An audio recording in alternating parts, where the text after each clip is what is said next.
Student,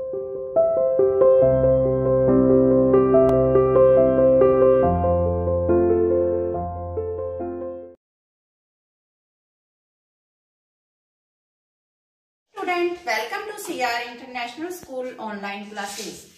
बेटा, how are you? I hope you all are fine and safe at home.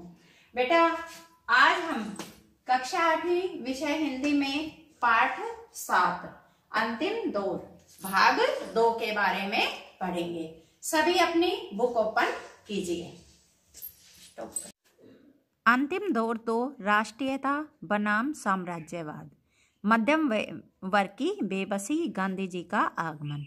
जो मध्यम वर्ग था उसकी क्या बेबसी थी और गांधी जी का किस प्रकार आगमन हुआ। पहला विश्व युद्ध आरंभ हुआ, राजनीति उतार पर थी।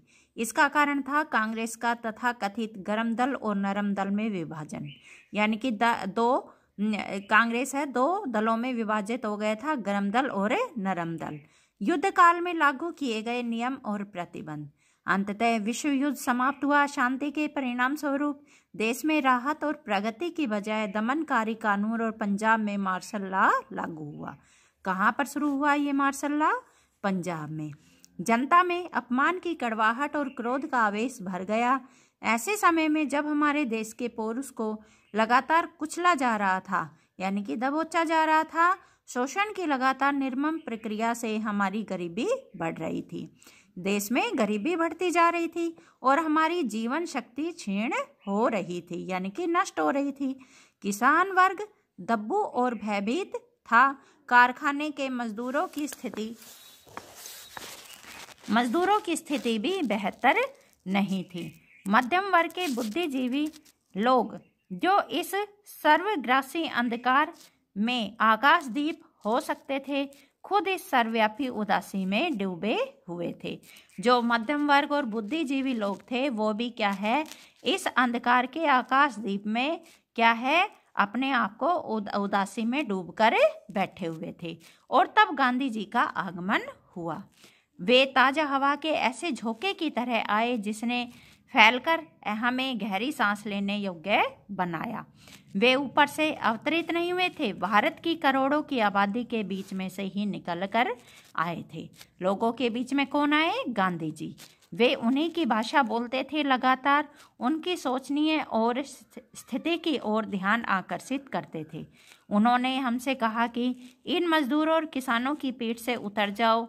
तुम सब जो उनके शोषण के सहारे जिंदा हो, उस व्यवस्था को समाप्त कर दो जो इस गरीबी और दुर्गति की जड़ है। उन्होंने जो कुछ कहा हमने उनसे ज़्यादातर बातों में आंशिक रूप में माना और कभी कभी बिल्कुल नहीं माना, लेकिन यह एक गौण बात थी कि उनकी शिक्षा का सार था निर्भयता और सत्य और इनसे जुड़ा हुआ कर्म। वो किसको मानते थे? निर्भय को, यानी कि किसी से डरना नहीं है, सत्य पर चलना है और इन सब से जुड़ा हुआ जो कार्य है कर्म। वे हमेशा सामान्यता जनता की खुशहाली पर नजर रखते थे, यानी कि जनता को खुश देखना चाहते थे। लेकिन ब्रिटिश शासन के अधीन सबसे प्रबल एहसास था भय।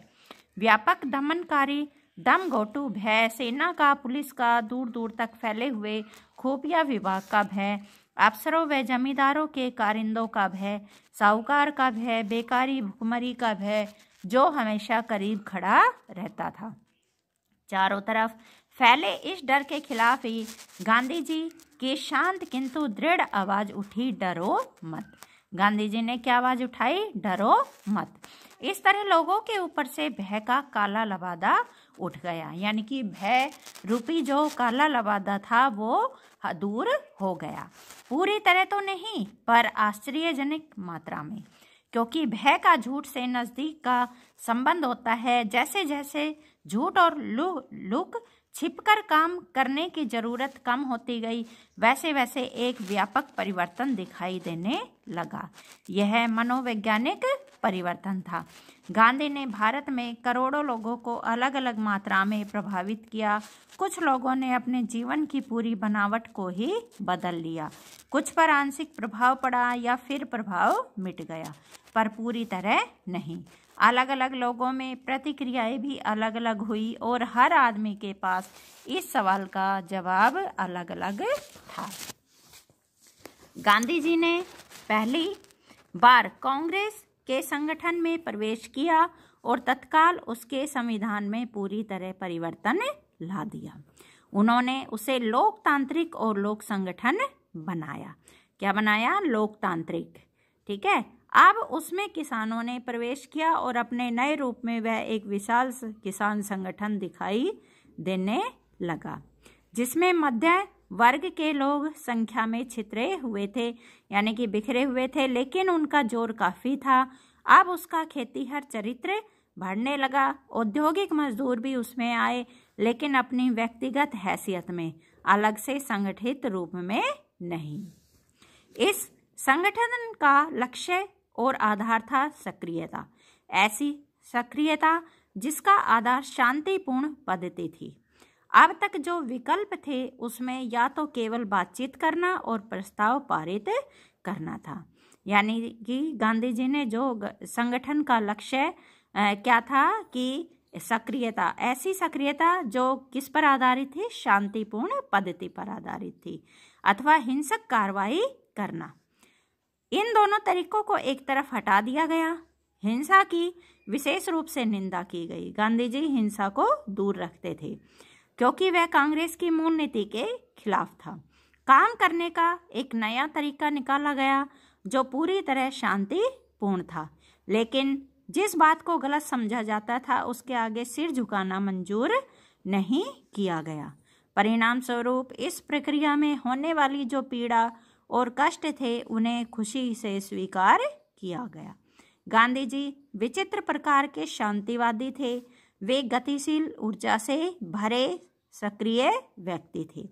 किस प्रकार थे गांधी जी? शांतिवादी व्यक्ति थे और उनमें गतिशीलता भरी हुई थी, गतिशील ऊर्जा भरी हुई थी।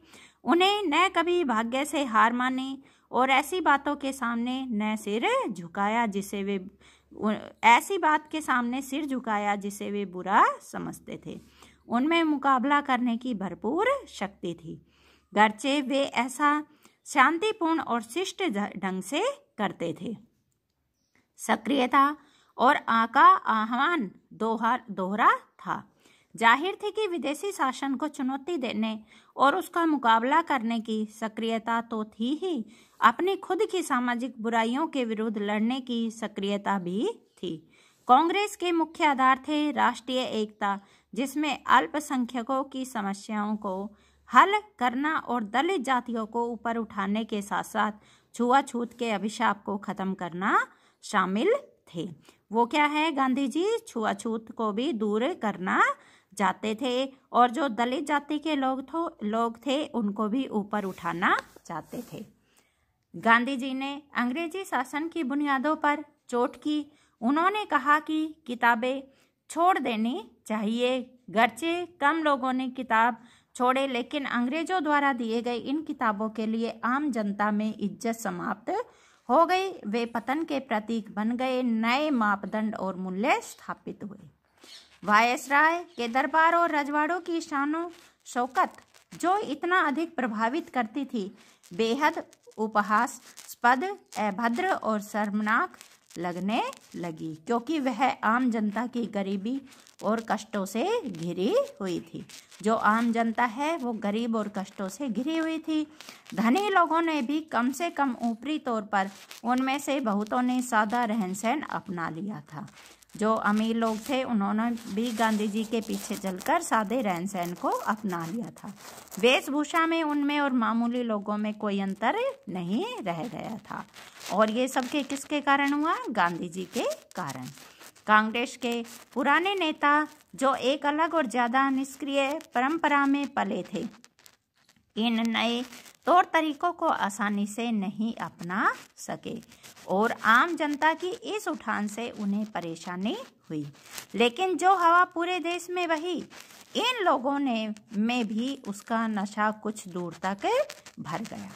ऐसा कहा जाता है कि भारतीय मानस मूलतः निवृत्ति मार्गी है, पर गांधी जी इस निवृत्ति मार्ग के एकदम विपरीत थे।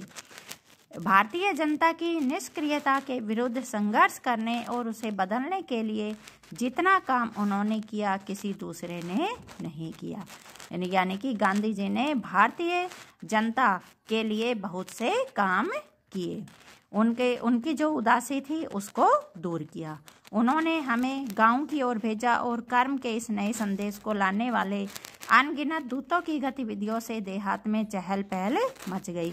किसानों को झकझोरा गया। हम लोगों पर प्रभाव दूसरे ढंग का था। हमने पहली बार ग्रामीणों को उसकी कच्ची झोपड़ी में भूख की उस छाया के साथ जो हमेशा उसका पीछा करती थी चिपटे देखा। हमने इन यात्राओं से भारतीय अर्थव्यवस्था के बारे में पुस्तकों और विद्वतापूर्ण भाषणों की तुलना में अधिक जाना। जो भावात्मक अनुभव हमें पहले हो चुके थे उन्हें बल मिला। आर्थिक, सामाजिक और दूसरे मामलों में गांधी जी के विचार बहुत सख्त थे, यानी कि कठोर थे। उन्होंने इन सबको कांग्रेस पर लादने की कोशिश नहीं की। इनमें से कुछ विचारों को उन्होंने कांग्रेस में बैठाने की कोशिश की। वे सावधानी से आगे बढ़े क्योंकि वे जनता को अपने साथ ले चलना चाहते थे और बहुत से लोगों ने उनके सभी विचारों को स्वीकार नहीं किया। कुछ लोगों का उनके बुनियादी दृष्टिकोण से मतभेद था, यानी कि कुछ लोग उनके जो विचार थे उनको नहीं मानते थे, उनसे मतभेद था। दो तरह से उनके विचारों का अस्पष्ट किंतु पर्याप्त प्रभाव पड़ा। हर बात की बुनियादी कसौटी यह थी कि उसमें आम जनता का भला कहाँ तक होता है। दूसरे यह कि लक्ष्य भले ही सही हो लेकिन साधन हमेशा महत्वपूर्ण होते हैं और उनकी अनदेखी नहीं की जा सकती।